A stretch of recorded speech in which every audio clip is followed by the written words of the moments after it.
Welcome to the Sisterhood Collective podcast, where we empower women to break barriers, overcome limiting beliefs, and achieve true success.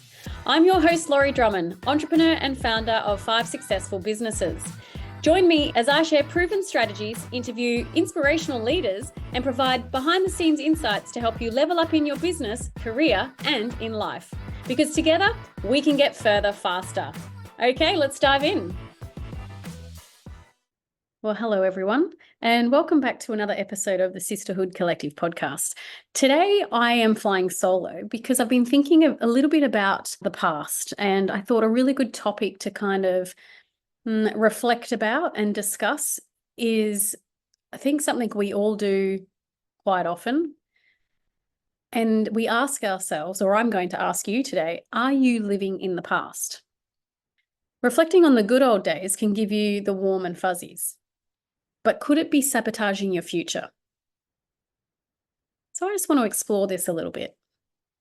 Now, I'm a big believer of reflection, and I think nostalgia can be an absolutely beautiful thing. It boosts your mood and it gives you that kind of warm feeling of, happiness, familiarity. I find like remembering the happy times, and there certainly have been many, many, many happy times.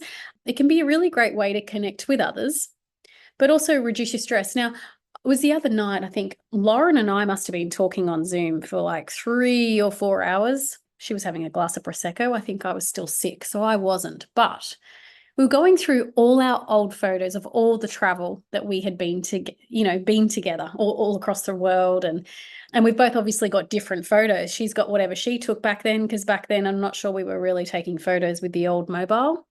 And then I had my version of the photos, and she's pulling out all these photos, times that I had forgotten about. But it was such a nice night reminiscing about all those adventures and dramas and craziness we got ourselves into, and the fun, lots and lots of fun.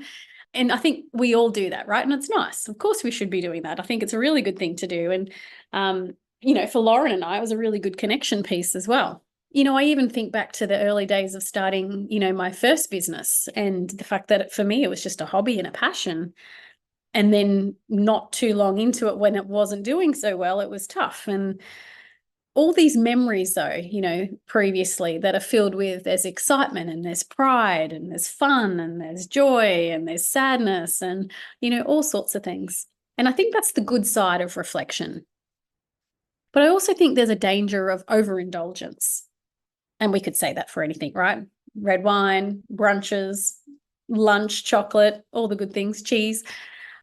But, if we live too much in the past, I feel like it can create this unrealistic, almost perfect picture, like from the past, that makes our current life seem unexciting or dull.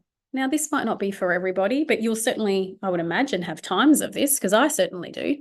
Because we start to compare our present with this idealized version of the past. And guess what? The present always loses. You know what? Here's another example.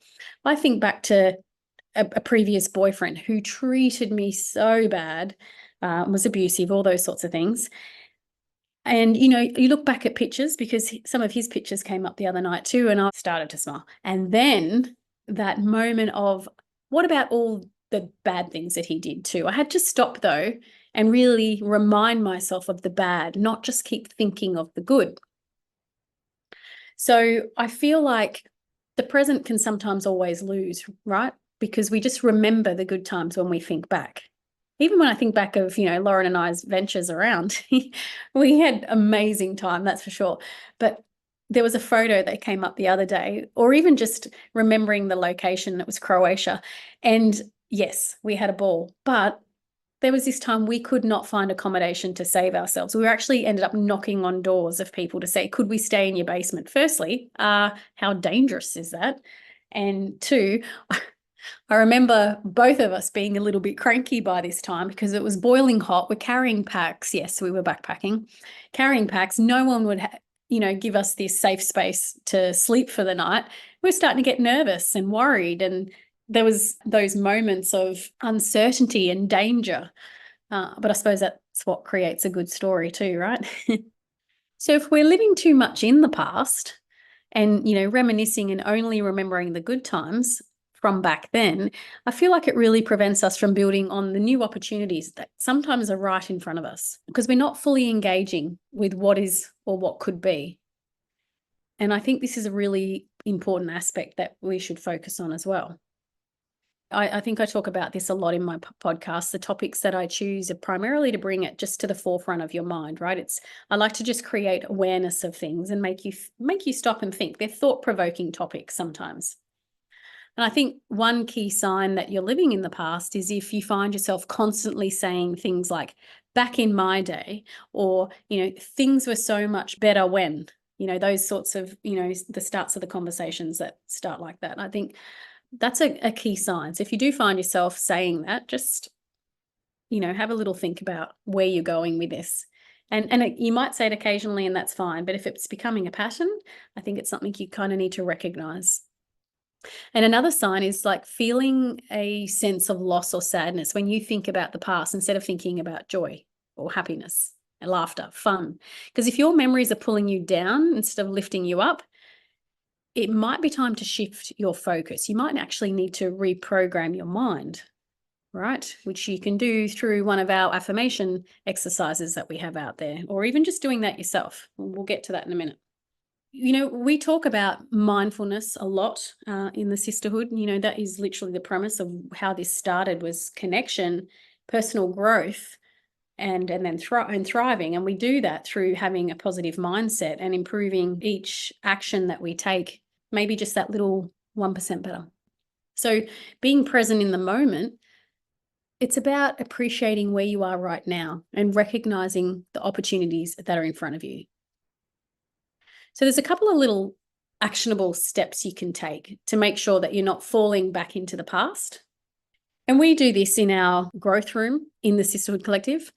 One of them is gratitude practice. Now, we have different methods of doing this, but you could start a daily gratitude journal. And it's really simple. And you want to keep things simple, right? Because if they're not simple, you're not going to do them. But, finding somewhere where you're either doing it in a nice journal or you're pull out an app on your phone or the notes section and just write down 3 things that you're grateful for each day. And, if you can do this daily and hopefully at the same time every day, maybe it's, straight after dinner, before dinner, or just before bed, or when you're brushing your teeth or something like that, keep it sort of like in this routine, which means that you're more likely to doing it, which, as you know, consistency is the key here as well. But when you write these 3 things that you're grateful for each day, it helps you focus on the positive aspects of your current life.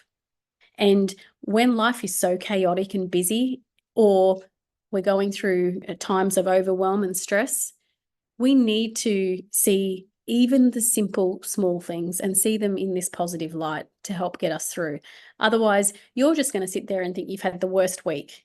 But I can guarantee you that there's 3 things that have happened that day that you should be grateful for, because someone else out there can't even, the small things that you're seeing as positive, they aren't even privy to those simple things too. So definitely gratitude practice is it's a bit of a game changer, I must say. And it also takes us away from being in that woe is me space where none of us really want to be, right? We want to be positive.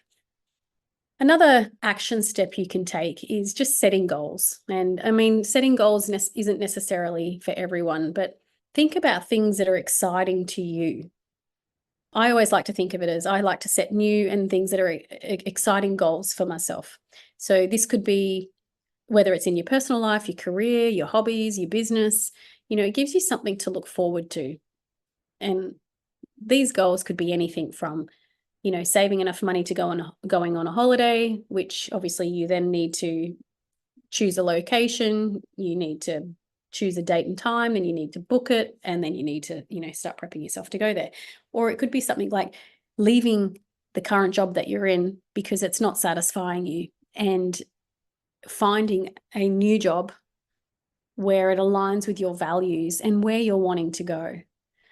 It could be, moving out of a share house with somebody because the people around you aren't your people. It literally could be anything, right? And another exercise or another action is mindfulness exercises, like meditation, deep breathing, or simply just taking a few moments to fully engage with your surroundings. So even just quiet time and just incorporating this into your routine. So all those three things, if you think about it, if you're doing a little bit of deep breathing or silence, 2-minute silence every morning, a gratitude practice, which could take you about 2 to 3 minutes as well, maybe, and then setting new goals.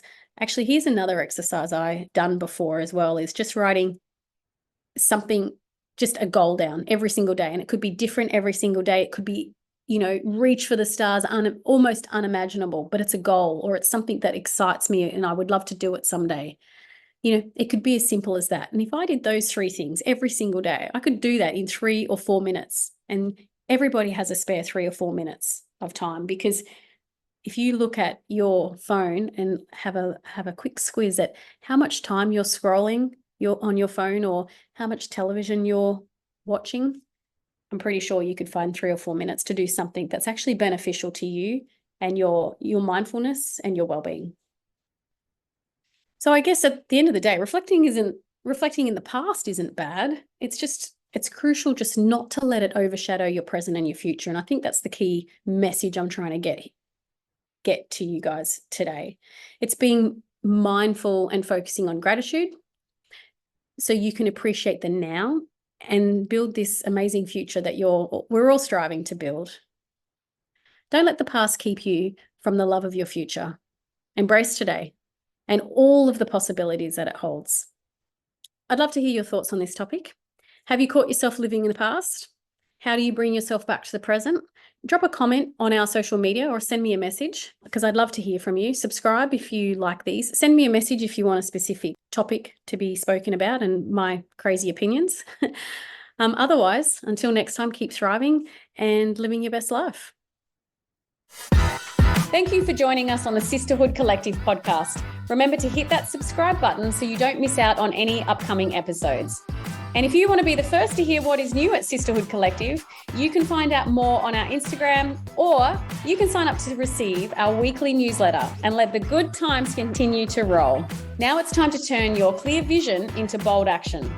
I'm Laurie Drummond, your host, and until next time, keep striving to live that best life. Take care, and we'll see you soon.